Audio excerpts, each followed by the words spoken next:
is Trailblazer Postgame, presented by Johnson Pediatrics.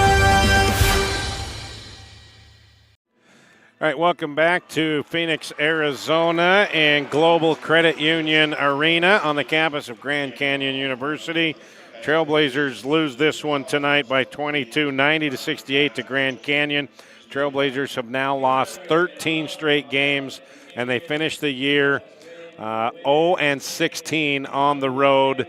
They got one more game left back in Burns Arena Saturday night at 7 o'clock against the University of Seattle. That wraps up the regular season. And then they go to the opening round of the WAC tournament, or the play-in game, if you will, against Southern Utah this Tuesday, 2:30 in Burns Arena.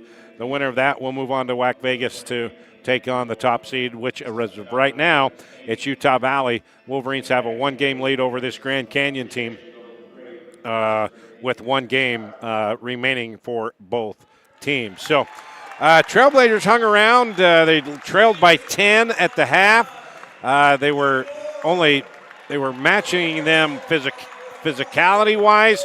They only trailed by one rebound in the rebounding stat at halftime. But, man, that second half, the size and the athleticism and the strength of Grand Canyon really reared its ugly head for the Trailblazers. Points in the paint, it was close at halftime. Wasn't close by the end of the game. 46 points in the paint for Grand Canyon, 28 points in the paint for Utah Tech.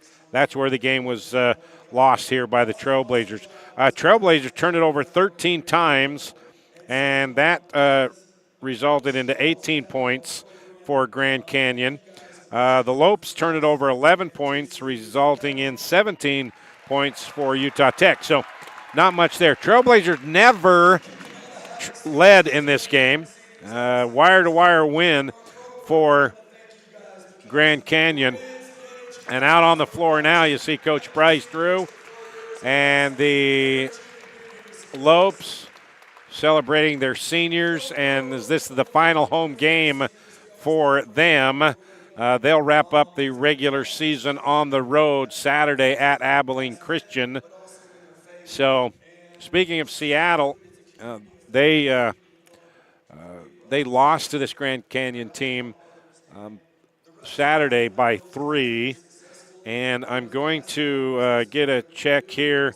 Seattle is in Cedar City taking on Southern Utah tonight. And I'm trying to get a score there. So we'll try to get a score there. We'll take a quick break as we wait for head coach John Judkins. This is the Trailblazer postgame show. Trailblazers lose by 22 to Grand Canyon. D.R. Horton is America's largest home builder, but with a local heart. Nestled just west of the Sand Hollow Recreation Area is a 600-acre master-planned community with beautifully designed single-family homes, cottages, and townhomes called Long Valley.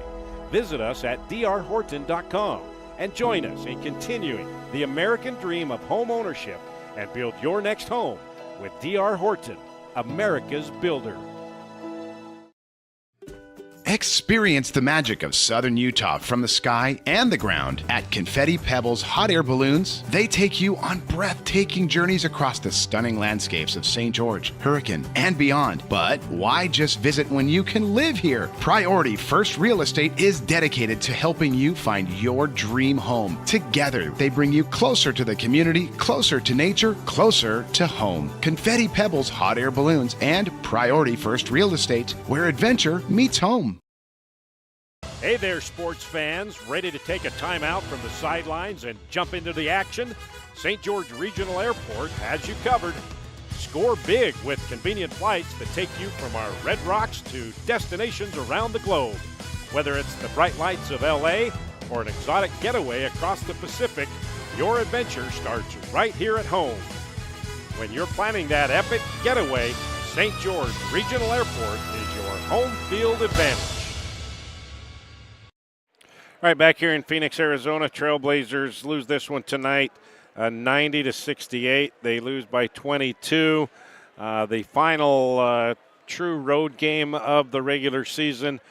will return home Saturday, 7 o'clock against Seattle to wrap up their conference regular season, then play in the opening round of the WAC tournament on our home floor, Burns Arena, 2:30 against Southern Utah. By the way, Southern Utah got thumped tonight at home, 62-39 to Seattle. So Seattle, they're already in Southern Utah, and we have to travel. This scheduling is all ski-wampus here in the WAC. We have to travel while Seattle is right there waiting for us on Saturday. So, and Southern Utah, that was their final game of the regular season. So they're sitting around waiting and getting ready for Utah Tech in that opening round Tuesday in Burns Arena at 2:30. All right, Trailblazers with this loss, they are now 0 for 16 in true road games this year. They got a big old goose egg in road games this year. It's their 13th straight loss for Grand Canyon. They are now 16-1 at home, and they are 8-0 against the WAC here in this building.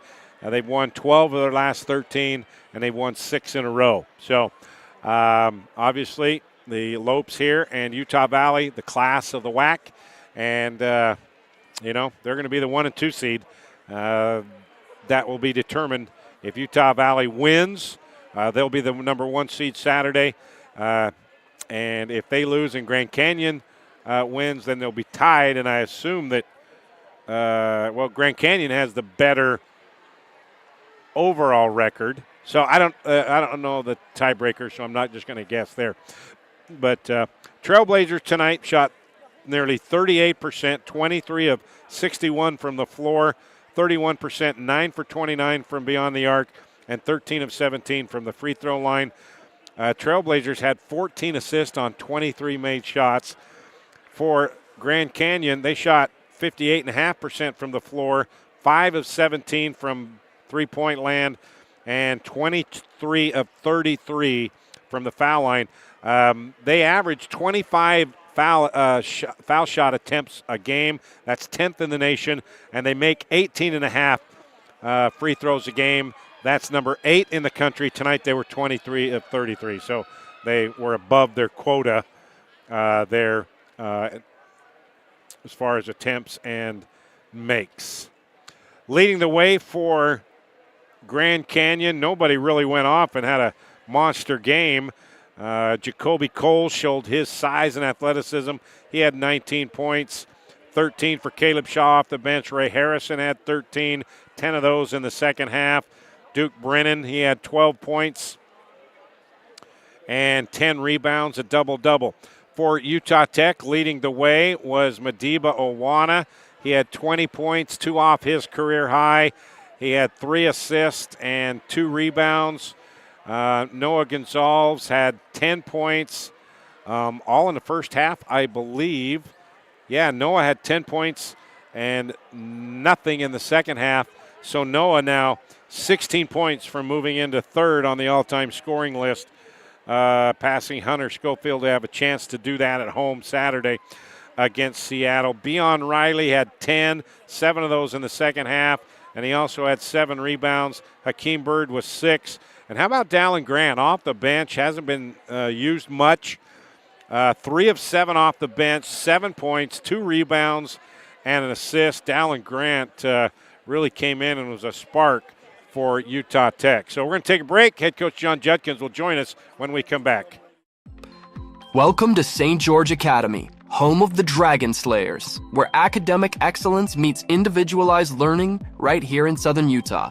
At St. George Academy, we believe in challenging our students with rigorous curriculum, preparing them for a demanding college experience and beyond. And it's all tuition-free. Our unique Pathway University program offers accelerated courses, allowing students to earn college credits in high school. Experience the St. George Academy difference, schedule your tour today, and join us on your educational journey. Yesco is a proud partner of Trailblazer Sports Vision and Utah Tech Athletics. Yesco specializes in manufacture of custom electric signs and displays.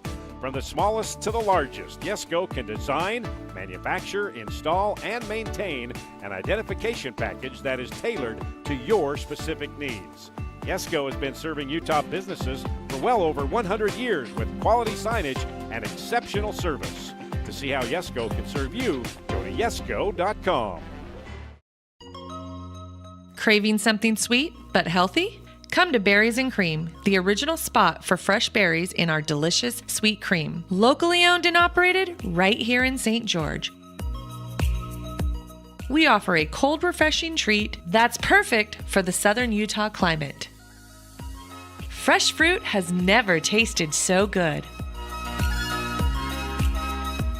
Berries and Cream, the original taste of St. George.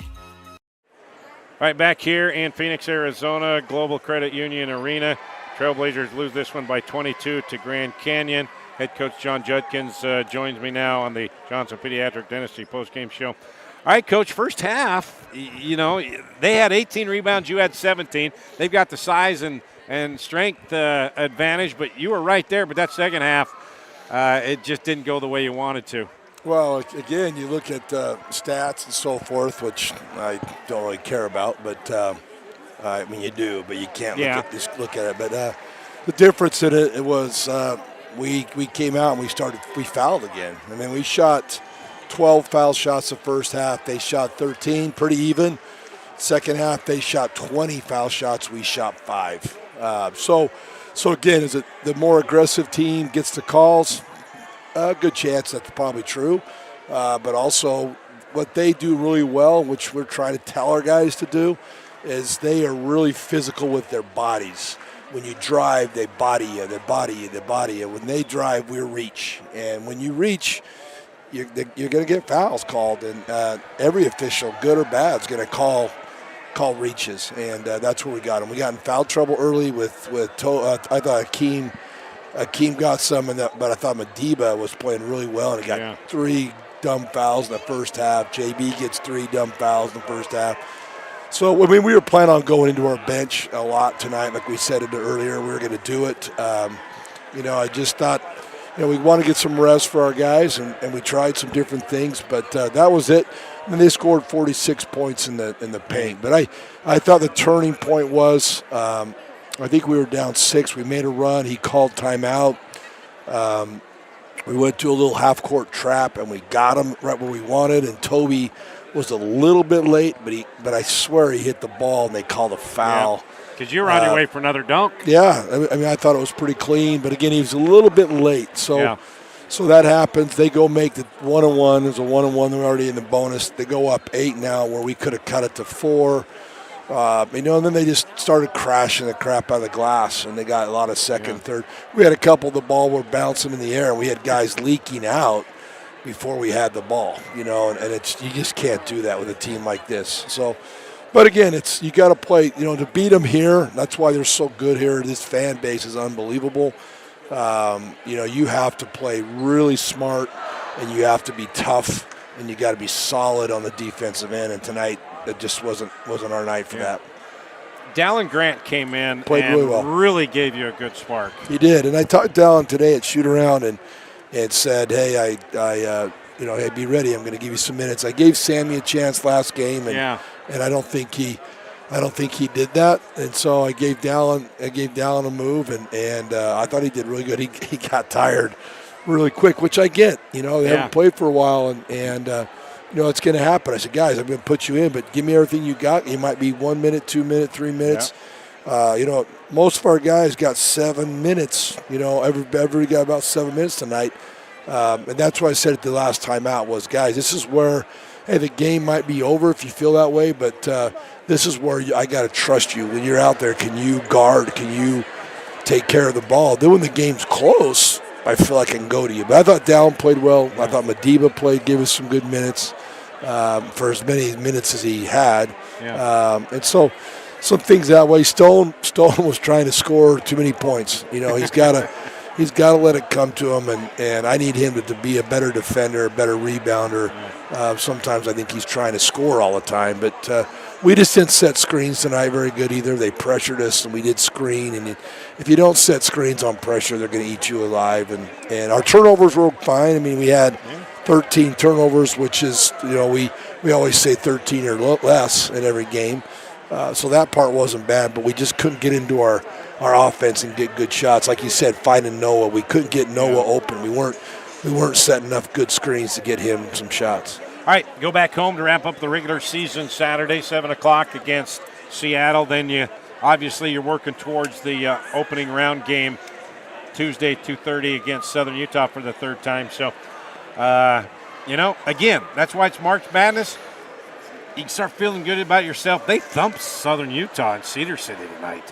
Who did? Seattle. Oh, Seattle's good. Yeah. So, Seattle's really good. Yeah. So, I mean, what we got to do, Rod, again, the game Saturday really means nothing. The rankings, we don't go up at all. But what I want out of them is, one, it's senior night. It's special for them, number one. Number two, it's, hey, we want to play the best we can going into the tournament. And then anything can happen in there. But, we're not going to quit, Rod. That's one of these guys won't do. They'll keep fighting, and we'll get back, get home, and watch some film and do some different things. But again, we got to get ready, keep everybody healthy, but we got to really be ready for Tuesday. That's our goal.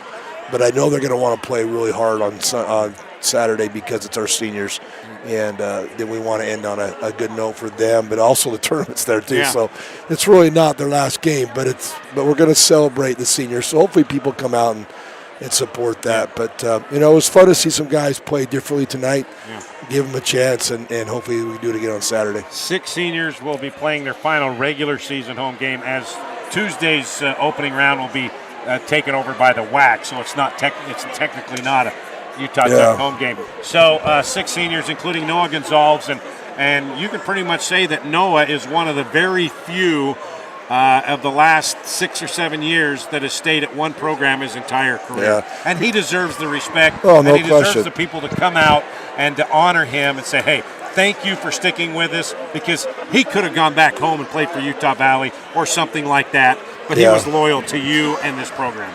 Yeah, that means a lot, and you're not going to see that very much, with this now, the transfer portal and what have you. But, Noah's been a great player. He's been a great kid.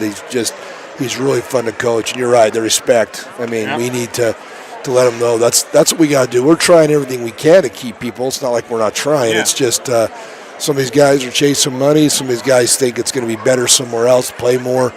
That's not the grass isn't greener on the other side of the fence. But I'm just really proud of Noah, and also Beon. Beon could have left too, but again, Noah for staying the 4 years that he did. It's a big honor for him. All right, Coach, that's Saturday, 7 o'clock against Seattle. Will be the final home game of the regular season. And then we're back at it Tuesday against Southern Utah. So for now, we will say so long from Phoenix, Arizona. For Chris Nelson back in the studio, for Juddy, I'm Rod Zundel saying so long from Phoenix, Arizona, where the final tonight, Grand Canyon with a 22-point win over Utah Tech, 90-68. Good night from Arizona. We will see you Saturday back in the Burns. Good night, everybody.